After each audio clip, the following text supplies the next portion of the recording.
If you dread pricing conversations with your clients, it's probably because no one ever showed you an actual framework that top agents use to get the right price. We're going to change that today. Welcome to the Listing Blueprint Podcast, the show for real estate agents who want to become top-tier listing agents and build a business driven by systems and not stress. I'm your host, Jeremy Reed, managing broker, 16-year realtor, and creator of the Listing Blueprint Fastest Path to Sold. Every episode, I break down one practical strategy or framework you can use to win more listing appointments, price with confidence, market with intention, and sell homes faster in any market. If you're ready to elevate your listing game and run your business like a pro, you're in the right place. Let's get started. So let's talk about why pricing is so important. And this is something that took me a little while to realize, but it didn't really matter how good I marketed. I could have the best photos, the best video. I could be the best negotiator in the world. But if my price wasn't on point, I wasn't going to get any action. Now, over the last 5 years, I think things went through these massive waves where we forgot how important pricing actually is, myself included. Because there was a time 3-4 years ago where you could be 5% high and you would still get the offer. You could be 10% high and you just had to wait a little bit and the market would catch up.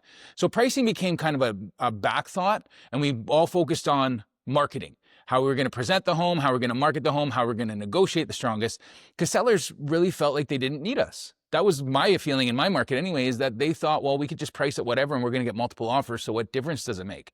Now, last 18 months, it's gotten back to being the forefront, most important thing, and it's an art that some of us lost, because if we'd been through the cycle, we remembered it before and then lost it in that 3-year period. And for some of you that maybe just started, you were never really taught how to properly price a home. So the tendency that we tend to make a mistake on is we go and we take all of our comparables, we put them in order, we arrange them in a nice way, and we show up with a printed CMA and we present it to the seller. Here's the problem with that, is that no matter how you do that method, you are going to seem like you're convincing them. Because you're like a lawyer that just put a case together and you've picked the comparables that justify your case and you're presenting that to them. And you can imagine from the seller standpoint, the minute that they know about a first sale by owner in the area that sold, or a neighbor that sold, or maybe they know of a really good comparable that they feel is a really good comparable in a different area that you didn't know about, and that's stuck in their mind and you didn't present it, you just lost all credibility. And I would do this all the time. And now it becomes this weird scenario where I'm trying to convince you to go lower. You're trying to convince me that you're worth higher. And what ends up happening? Basically, we end up meeting somewhere in the middle, maybe, and we go to market. And then if it's right and it sells within 2 or 3 days, they feel like they undervalued their home and left money on the table. If you're wrong, they were already uncomfortable with the price you went, and now 3 weeks later, you have to ask them for a price adjustment. And I've seen it time and time again where sellers will hold on to their price because they're still upset about that original pricing conversation and how it went. And then they'll expire, and then they'll list with another agent at a much lower price, and it'll sell within a week or two. We're back in that type of market. So it's really important that we get back to the pricing conversation, making it a forefront and the most important thing that we do.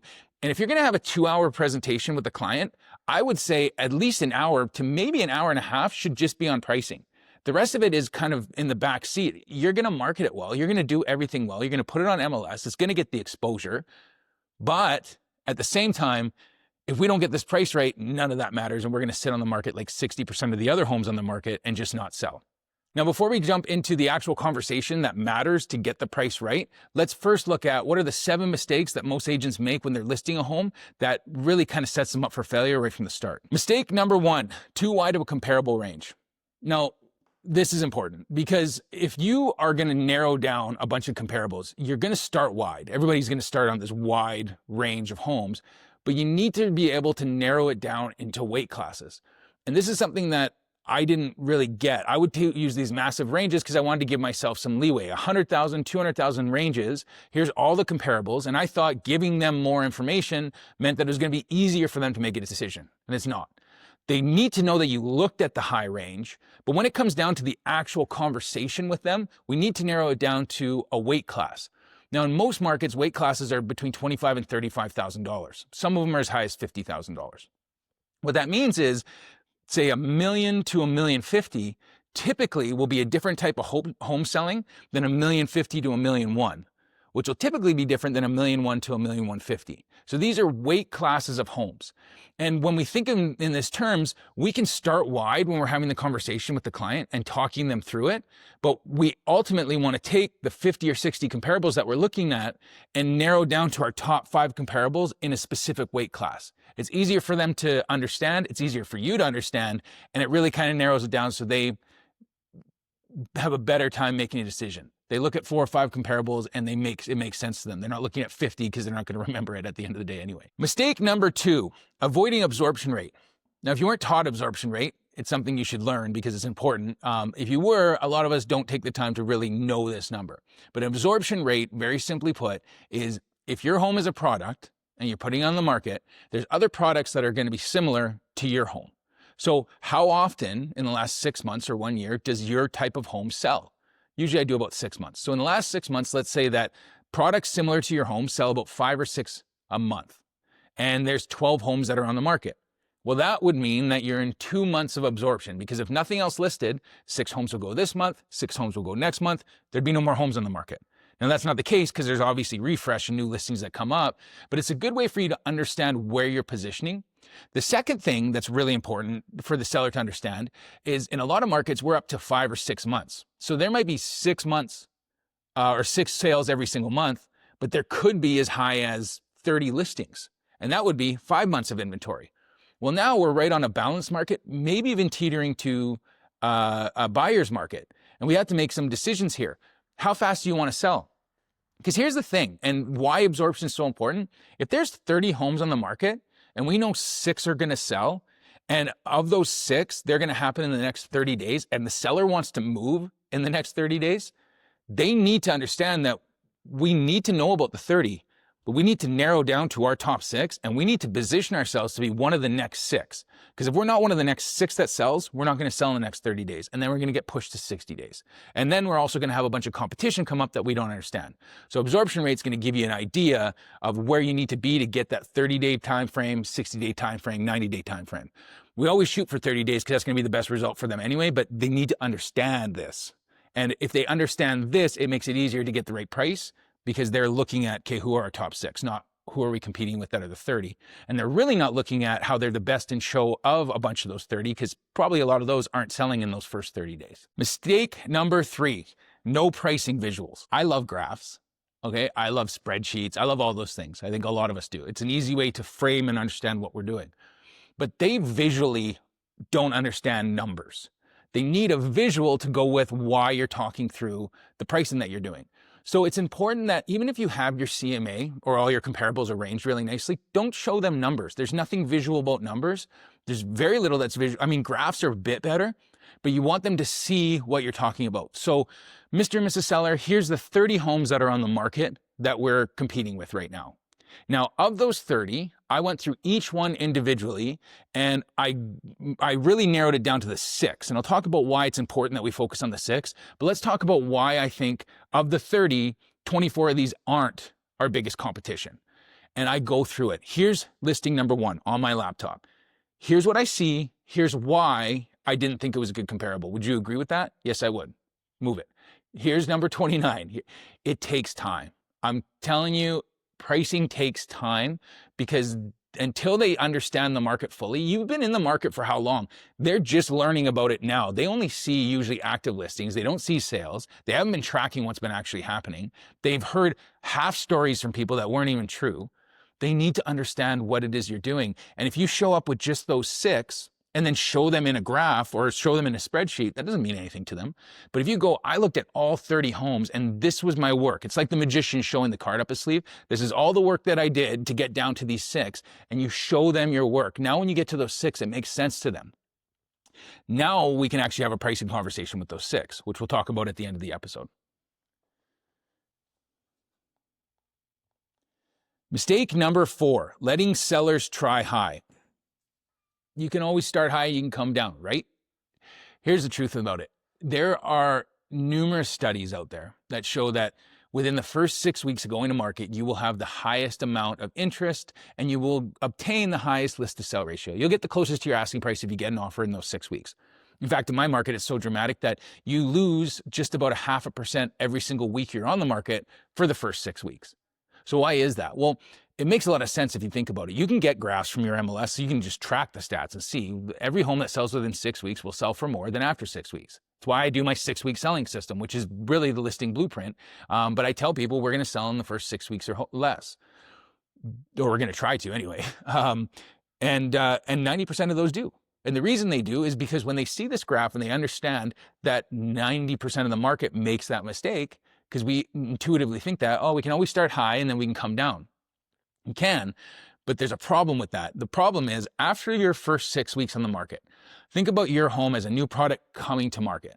Now, all buyers that are in the market are going to come to your home, and they're going to come in a condensed fashion. Everyone that's in the market is going to come through. If we don't catch those first 6 weeks of buyer and make them excited and make them write an offer when it's hot, like the iron's hot at this point, and we get to 6 weeks and we do a reduction, now we've lost all the market that's in the market because they've all seen your home in the first 6 weeks. Now we have to reduce. Now that reduction is trying to bring back buyers that already looked at your house to get them to take a second look, and positioning to new buyers as they refresh. So people are going to sell homes, people are going to get into the market. There's going to be more buyers that are going to come up after 6 weeks, but they're going to know that you had 6 weeks and no other buyers picked your home and now you did a reduction. So you instantly go into a position of weakness, really. I mean, it's not that you can always miss this. This is the market right now. We have to test. I mean, I'm doing price reductions. I'm not saying I'm not, but I am saying that for the sellers that understand how important that 6-week window is, and understanding that most people want to start high and come down and how detrimental that can be, if they understand that, they're rooting for me. They're like, yeah, let's get it done in those first 6 weeks, because I know if we do, we're going to get more money. That's the attitude that you want them to have, but you have to educate them on that. Mistake number 5, not positioning with band prices. So band pricing is, we all see it, we all understand it. If you list at $815,000 or $799,900, you're going to have different markets, you're going to have different results, and $799,900 just sounds smaller. But price banding has more than just the visual of the number. Price banding has more to do with weight classes, which we talked about earlier.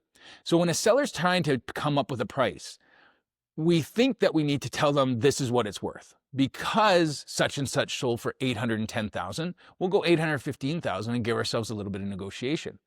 But here's the thing. They got $810,000 at the time of when they went to market. That's when they got $810,000. We have completely different comparables. We've got completely different buyers. They're looking at completely different things. So when we look at price banding, we're looking at where are those search parameter cutoffs and who are we marketing to? Now, you might go $824,900. That's a price band because that's just under the $825 mark. Thinking that there's nothing out there, and if we can outperform $810, that's great. We're going to get offers. We're going to have a little bit of negotiating room. We're going to give ourselves that by going into a price band.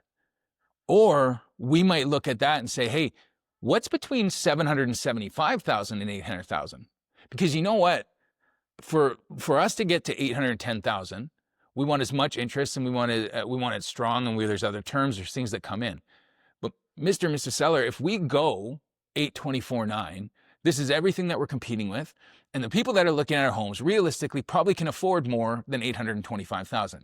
So we now need to look up and say, who's all our competition? Who's 850, who's 860, who's 875? There's a lot of competition that's up that way. Now, I think we're okay in those ranges. I think we'll do all right. But at $799,000, it's more than just a number. Psychologically, we just put this into a weight class where people that are between $775,000 and $800,000 can now afford your home. And the people that are looking up to $800,000 cannot afford the $850s or the $860s. So by price banding under $800,000, we're enticing all the buyers that are $775,000 to $800,000. And by the way, I looked at everything in that price range, and we're better than everything. So we're going to become the best home on the market at $799,000 under $800,000 for those buyers. But psychologically, we're able to drive the price up for many buyers that are looking over $800,000. And $10,000 in the price range we're talking about, if you really break it down, is not a big amount. We're talking like 2.5%, I think, somewhere around there. Don't do the math. But if we're talking 2.5%, if you can guess a price within 2.5%, I mean, you should be in a different field. Like, that is massive. If you can get the exact price of what things are going to sell within 2.5%, you could be a micro flipper. You can make a lot of money. But the truth of the matter is none of us can, because there's too many variables from how something sold 3 months ago to how things sell now. So we need to think in terms of strategy. And I want you to get that extra 10,000. But in the current market, I think we get 8, 10, or maybe more by pricing at $799, $900. That's price banding. Mistake number 6, no price adjustment plan. You got to have a plan. I mean, you're not going to be right 100% of the time. And this is where I think the conversation I used to make would actually cause me more problems than anything. Because if I was really confident on the price and I let them know I was really confident on the price, I would almost give this feeling like I know we're right. It makes a lot of sense. I've had times where I've looked at the market and thought, man, this should sell in like 2 days, and it doesn't. And then I'm sitting there with egg on my face going, okay, well, now we got to do a price reduction. But they weren't expecting that because I was so confident. So remember, nothing we do is right. In the last example at $799, $900, I'm pretty sure that's going to be right. But here's what's going to happen. We're going to go to market, and we are going to either A, get a bunch of showings and get an offer, or B, we are not going to get an offer, and we're going to have to look at why we're not getting an offer. And that takes us getting feedback and looking at if there's anything we can improve. And if there's nothing we can improve and we're not getting offers, that's the market telling us where we're at, and we need to adjust. And the mistake, Mr. and Mrs. Seller, that a lot of people make is they think that more time is going to get them a different buyer. Well, there's a time and a place for that. I just want to have the conversation up front. My job is to give you the best information I can. And I'm asking for your permission as we go forward to give you the insights, tell you exactly what it is, tell you exactly what it is that I think we need to do to get sold. Because ultimately, that's what you're hiring me for, is to give you the insights. And you might not take that advice, but the minute that I feel like I can't be totally honest with you is the minute I can't do my job properly. And we want to move this forward. I want to move this forward. You want to move this forward. I mean, we need to sell this home. So it's important that I give you the latest insights without feeling reserved, like I can't be 100% honest with you. So is it okay going forward if I give you just the straight goods? I just straight up tell you what's happening in the market, what I'm seeing, so that I don't have to get into this people-pleasing place and I can just do my job properly. Are you okay with that? 9 times out of 10, they say, yeah. I've never had anyone say, 10 times out of 10, they say, yeah. Yeah, I want you to tell me the honest truth. People want you to level with them. But by getting your permission up front when you're having these conversations, it makes it a lot easier later, because I can remind them, listen, remember, guys, I'm optimistic. I want to keep things going forward too, but here's the reality. Okay, here's the reality. We're not getting offers. You want to move, I want to help you move. The market's indicating, regardless of how I feel or how you feel about it, the market's indicating we're high.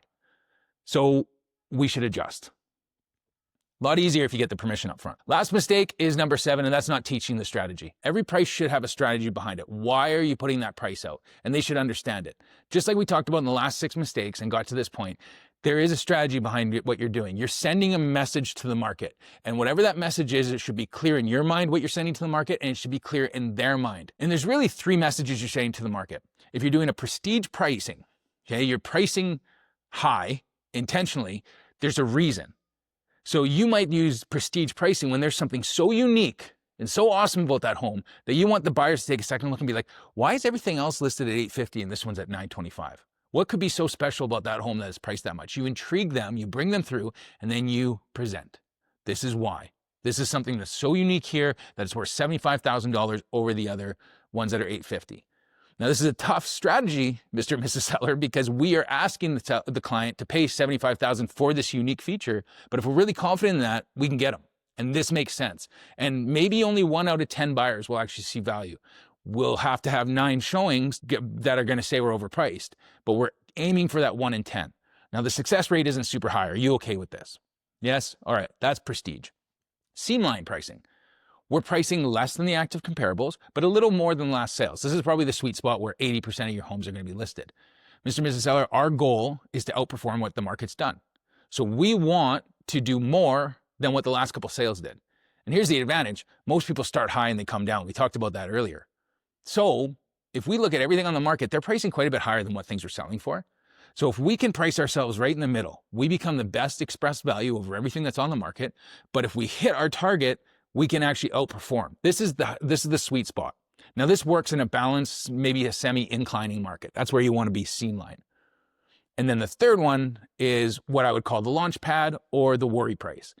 And this, Mr. Seller and Mrs. Seller, is where we're going to intentionally price your home less than what the last sales did. But we're going to do it there's 2 reasons we're doing this. This is the strategy. Number 1, We want to create excitement. We want to get a multiple offer. We want to get these other terms that you're interested in. Because I can see from the absorption, it's a very high functioning market. There's a lot that's happening right now. And I can pretty confidently say we're going to have multiple interest if we go at this price. I would assume so. That's the strategy. But what we're intentionally doing is we're trying to get the listing sold, and we're trying to get your terms, and we're trying to get it done fast. But this may be what happens in a declining market where we're not so sure we can outperform what happened the last 90 days because maybe the market's not as strong. And maybe a lot of these sellers that we're competing with are still holding on to the old prices. They're pricing a little high because their neighbor sold for $810,000 and they're asking for that $825,000. But my strategic advice to you, based on where the market's at right now, is let's go low. Let's go low intentionally. It doesn't matter where we start. We want to end up in a certain place. But if that's all the market's willing to bear, that's all it's willing to bear. And the rest of the market might not be willing to understand that, and that's fine. But price is our biggest weapon. I'm going to make sure we get the exposure and have the best chance of getting the multiple. But I really think the launch pad or the worry price is where we want to start this, because I want buyers when they come through to be worried that if they don't write an offer, the next person's going to, and they're going to miss out. Because right now, if buyers don't see value, and I'm talking to you, not to the sellers, if buyers don't see value right now, they will not take action and your listings will sit. Okay, so now that we know the 7 mistakes, let me give you a really easy framework that you can use the next time you take a listing so that you're able to express to the seller the correct pricing. All right, so this is how the framework works. Number 1, before you go to their home, do a pre-walkthrough. That helps a lot. It helps you understand their home. It's going to help you comp out to the other ones that are on the market. So walk through that home with them. Step number 2, when possible, I would rather go into a slightly different area of town, but compare it to the same style, because 2-story homes sell similar than a 2-story comparing to a rancher, or a 2-story comparing to a basement entry. So when possible, get as many comps that are a similar layout. This is important for 2 reasons. Number 1, they sell closer. Okay, because there's different neighborhoods, but a lot of these times these neighborhoods are very similar and they're going to have the same type of buyer that's looking. But number 2, the demographic of buyer that's looking for a 2-story or a rancher is going to be different than a basement entry. You're marketing to different buyers, so you should try to get as many comparables that are going to be next to that type of buyer. Number 3, start wide, narrow down to small, and show your work. So after you've done the walkthrough, you're going to have a lot of insights of where they're sitting, what they're thinking, what they're feeling about their home, and you're going to be able to sit down and kind of come equipped to say, okay, they've talked about this open kitchen. These 3 comparables have the same open kitchen. They're going to point out the things that they think their house is worth more than the house, and you need to know that ahead of time. Number 4, it's going to make it easier for you to find for sale by owner comps, because this is the key that people miss, is that it's a lot about what's on the MLS, but everyone knows someone that sold privately that put a sign in the yard. And if you don't have the comps, usually those sellers give an inflated price, and they're talking about this price that they listed at as if they got it and they sold $50,000 less. And if we don't know about that, we become at a disadvantage when we sit down with them. And then number 5, when we're pricing these homes, we sit with them and we spend 80% of our time going over the market because it's the most important thing. And here's the key. Here's the secret sauce to all of this. You've equipped yourself with the information. You've started wide. You've narrowed down. Now you go through that exact process with them. And when you get to the top 6, you don't convince them that their house is worth less or worth more. You guide them to their own decision. And when I learned this, everything changed for me. Because here's the magic words. Are you guys ready? Let's look at our top 6 comparables. Now, I chose this home because of this. I saw this, I noticed this had a similar kitchen to yours, it had a similar layout, it was in a cul-de-sac. This one sold about 30 days ago. Do you think that this house should have sold for more or for less than your home? And then you say nothing. And they're going to have to answer you. And if they say, I think our house should sell for more, perfect. I'm always curious, why is that? If they give you an answer that's reasonable, consider it, because they might know something about their home or about that one that's not. But if it's not reasonable, my job is not to instruct them that I think they're wrong. My job as their strategist is to say, I understand what you're saying. I'm concerned about how we express that to a buyer, because we're dealing with buyers that are emotional and they're not experiencing it the same way we are. So that holds a lot of value to you. If we're going to try to ask for a premium for this, we have to think about how strategically we can position it where a buyer's reasonably going to see that. But before we do that, let's go to comparable number 2. This is why I chose it. This. Would you agree it's a good comparable? Yes. Do you think your house should have sold for more or for less than this one? Now, what you're going to find out is that they might be a little punchy on the first one. They might be a bit punchy on the second one. By the time you get to third, fourth, and fifth, there's a moment where they go, oh, all right. Because if I just tell them your house is worth less than this, now they have to defend. But when I ask them their opinion and they have to express it out loud, they have to defend it. And I don't want them to feel uncomfortable. So we're just having a conversation. But what's happening is they're working themselves to their own conclusion. So by the time I've gone through these 6 and they understand the reality and they've said it 6 times, yeah, we should sell for a little less. We should probably sell for a little less. Well, what did that sell for? Yeah, we should sell for a little less. Okay, so now we're in a very interesting position because that's what's happened. But let's look at what's on the market, and we go to the opportunity, the springboard opportunity of the fact that most of the market's asking too much. So let's look at what the competition's doing. Now, as we're going through the competition, do you think your house is worth more or less? I think it's worth more. I agree with you. But here's the interesting thing. The average days on market of the ones that sold was 27. This one's been on for 163 days. So this is a great example of someone that went with a bad pricing strategy and the market is rejecting them. So this is our opportunity to express value, but we should not look at this as market value. Let's go number 2. Let's go number 3. By the time you've done this, and it's going to take some time, the seller knows their price. They're not going to fight you on price. And if you can hit their price, even if it sells for less than everything else, they understand the market, they understand what you are up against, and they chose the price with you. If it sells in 2 days, they can high five you. If it doesn't sell, they understand what's coming next because they chose the price. So this simple framework is going to make a big difference. And if you want the entire toolkit, not only on the pricing, but just the overall listing, broken down into these types of scenarios, you should go to the listingblueprint.ca and buy the Fastest Path to Sold course. Because the 6-week selling system that I do is exactly this. And most of the work you'll find happens before you ever go to market. It's these little strategies that are going to make a massive difference. You can go into the description below. I've got a link that goes back to it, but give it a shot. I've got a 3-day money back guarantee. Go through the modules and start implementing it. And you'll notice that they're little adjustments, but they make a big difference.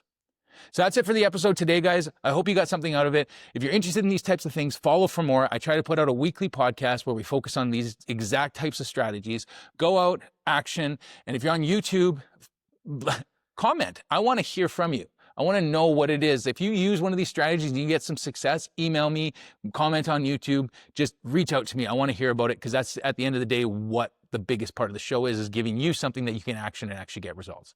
So thanks for listening, and we'll see you guys next week.